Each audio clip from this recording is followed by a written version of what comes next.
Hello everyone. Today we will be discussing the second lecture of the insulin, and in this we will be discussing preparations of insulin, routes of administration of insulin, factors affecting insulin absorption, the regimens of insulin, complication of insulin therapy, drug interaction, indications of insulin therapy. So first coming to the preparations of the insulin. So the preparation of insulin include ultra short acting insulin, short acting, intermediate acting and long acting. In the ultra short acting there are insulin Rispro, insulin Aspart and insulin Glulysin. In the short acting there are regular insulin and Semilante insulin. In the intermediate acting, NPH, that is neutral protamine hagedron, neutral protamine hagedron and lente insulin. And in the long acting there are ultra lente, Glargine and Detamar.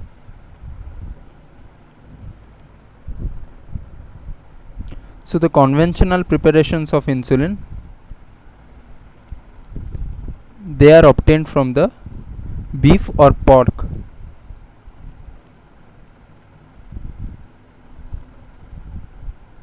And the human insulin is prepared recombinant DNA technology.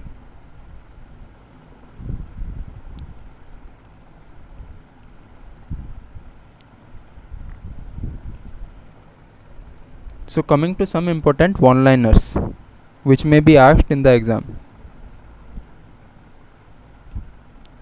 First point is, all insulin preparations are supplied at a neutral pH. All are supplied at a neutral pH except one, that is Glargine. This Glargine is supplied at a acidic pH. So this Glargine, it can't be mixed with any other insulin and it has to be injected separately.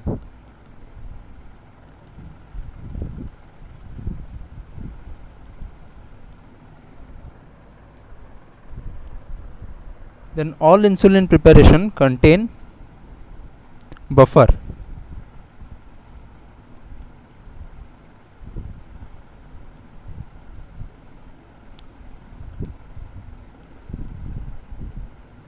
That is, either they may contain a phosphate buffer or acetate buffer, except regular insulin, Glulysin and Glargine.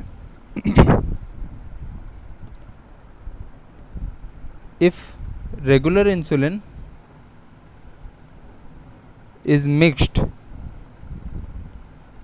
with either lente or ultra lente. So regular insulin is a short acting insulin. If it is mixed with either lente, that is a intermediate acting insulin, or ultra lente, which is a long acting insulin, then it may lose its rapidity of action.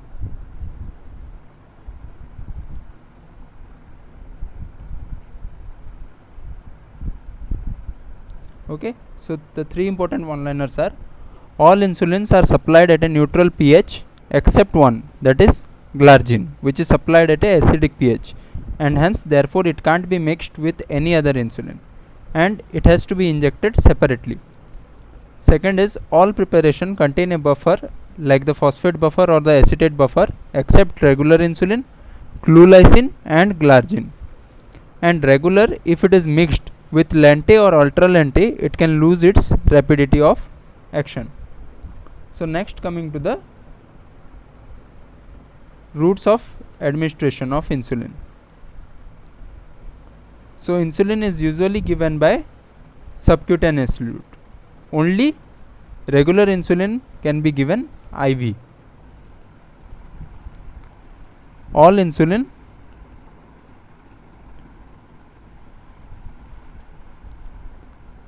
given subcutaneously. Only regular insulin can be given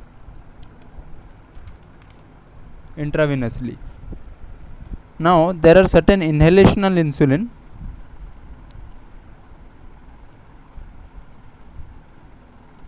like Afrezza,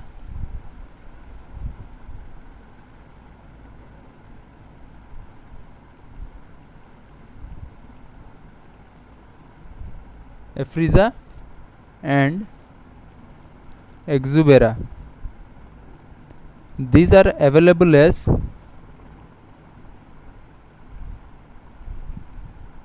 powders. However, this can lead to, this has led to lung carcinoma and fibrosis in some patients.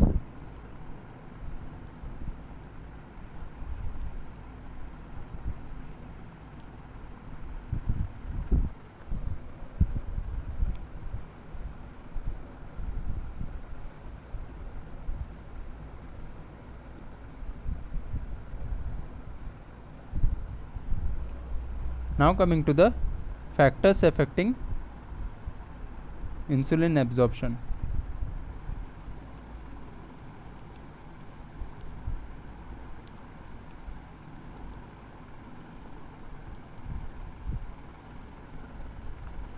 There are three factors. One is site of injection. Second factor is the type of insulin that is used. And third factor is the subcutaneous blood flow.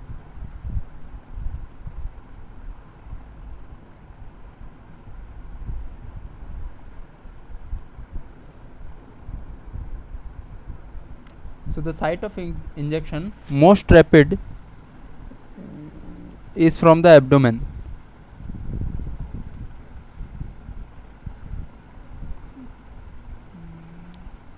It is followed by arm,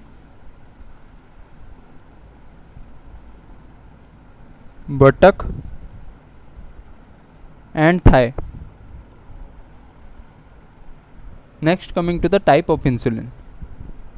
The type of insulin, faster absorption is with ultra short acting like insulin Lispro, insulin Aspart and insulin Glulysin. Now coming to the subcutaneous blood flow. The rate of absorption, it increases with massage, hot bath and exercise.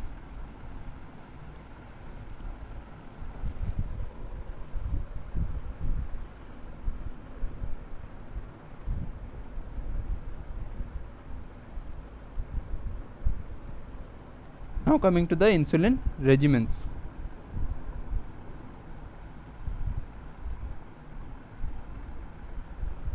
Namely, there are two regimens. One is the split mix regimen and basal bolus regimen. So in the split mix regimen, there is a mixture of the regular insulin, that is a short acting insulin, with lente or isofel, that is intermediate acting insulin. So it is a mixture of regular, that is short acting insulin, along with a lente or isofen insulin. that is intermediate acting.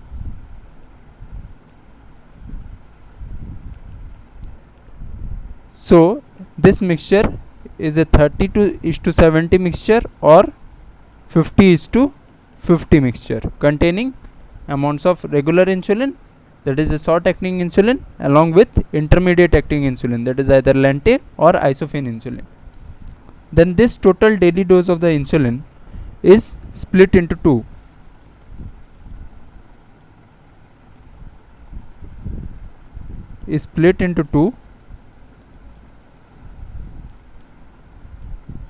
And it is given subcutaneously before breakfast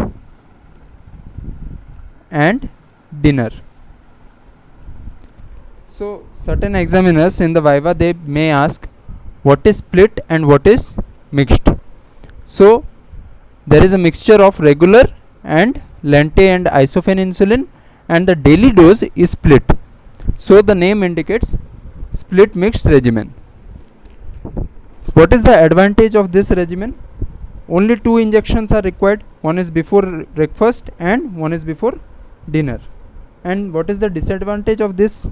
The post lunch glycemia may not be adequately controlled. Post lunch glycemia may not be controlled, and also late postprandial hypoglycemia may occur.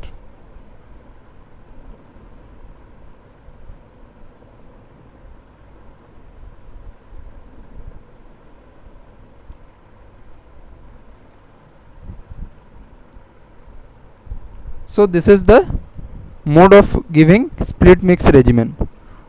We combine regular insulin with NPH or isophene insulin, and then in a mixture of 30:70 or 50:50, and we split the total dose into 2 parts. One is given before breakfast and one is given before dinner. Now coming to the basal bolus regimen. In the basal bolus regimen, a long acting insulin is injected once daily before breakfast or before bedtime for basal coverage.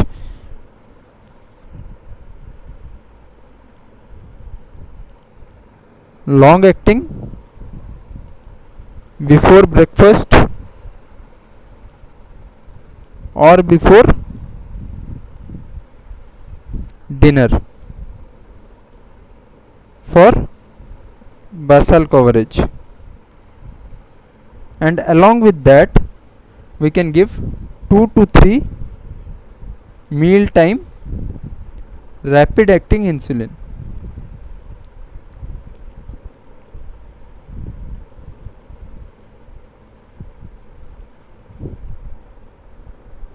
So what is the objective of this basal bolus regimen? The objective is to maintain round the clock euglycemia.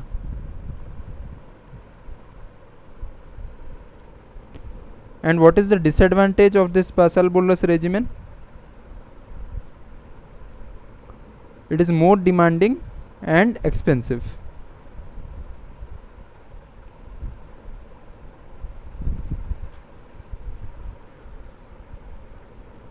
Now coming to the complications of insulin therapy.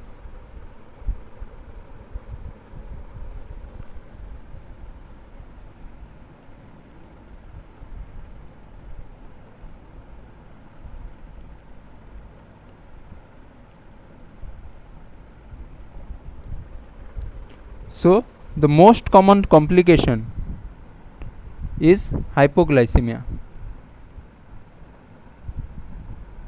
And what is the treatment for this hypoglycemia? Glucose, which can be given either orally or IV depending on the condition of the patient, and glucagon. Another complication of insulin therapy is lipodystrophy at the injection site. This lipodystrophy is less with recombinant forms of insulin and highly purified forms of insulin. This is less with recombinant and highly purified preparations.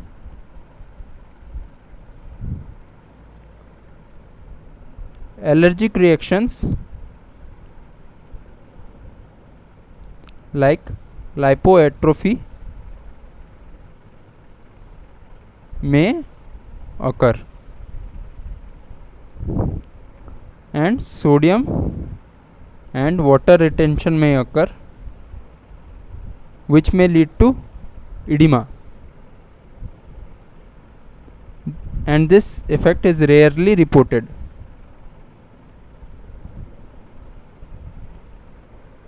Now coming to the drug interactions.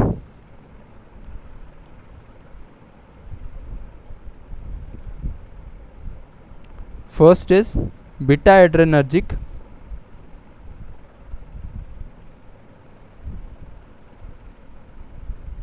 So questions may be asked in the exam, theory exam, that why are beta blockers avoided in patients taking insulin? So there are two reasons for this. One is there is prolonged hypoglycemia by taking beta adrenergic blockers by inhibiting the compensatory mechanism operating through the beta 2 receptors, and there may be masking of the signs of hypoglycemia like tremors, palpitation and anxiety. So first point is prolonging of this beta blockers prolongs hypoglycemia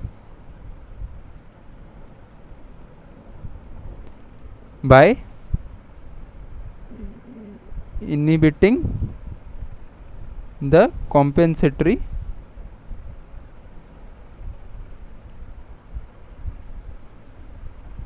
mechanisms operating through the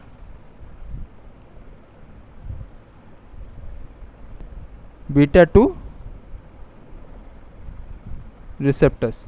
Therefore, beta 1 selective blockers are less liable to this drug interaction. Second is it masks the signs of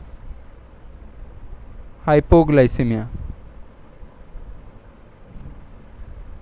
like tremor, palpitations and anxiety. Here we have to remember one point, that is all the warning signs of hypoglycemia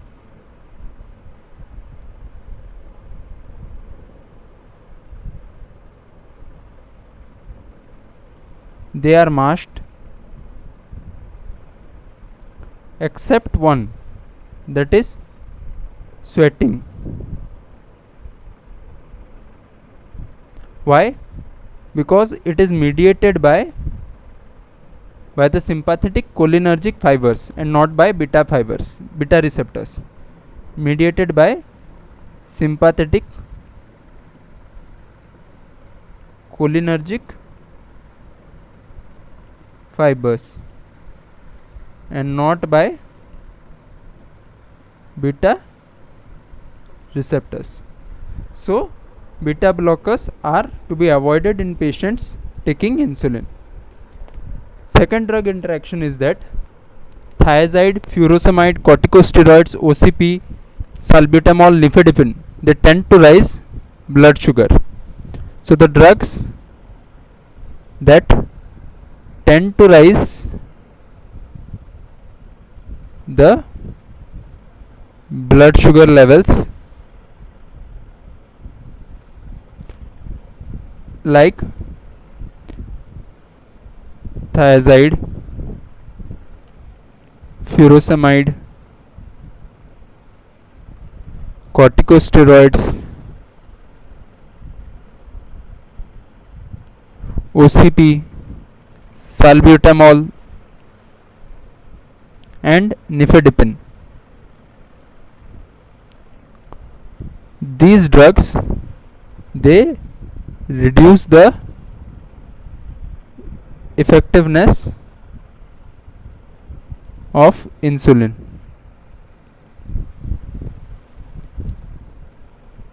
Acute ingestion of alcohol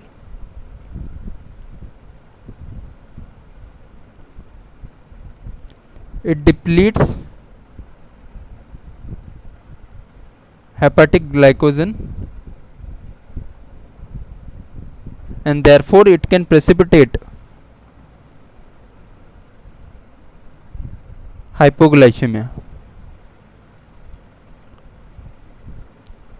So acute ingestion of alcohol has to be avoided in a patient who is taking insulin therapy.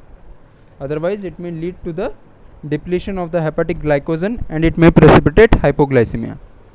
So now coming to the indications of insulin therapy.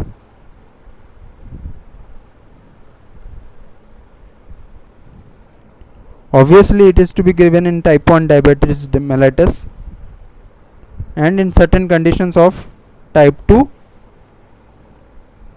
diabetes mellitus.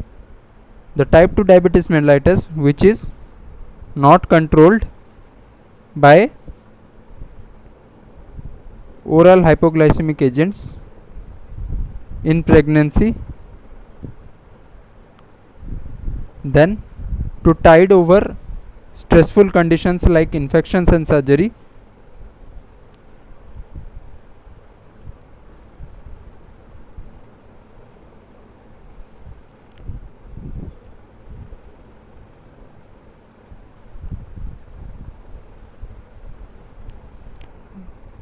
and in complications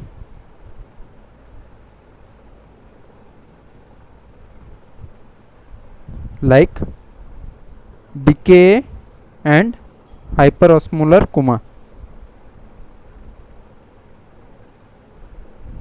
These are the conditions in which insulin has to be given.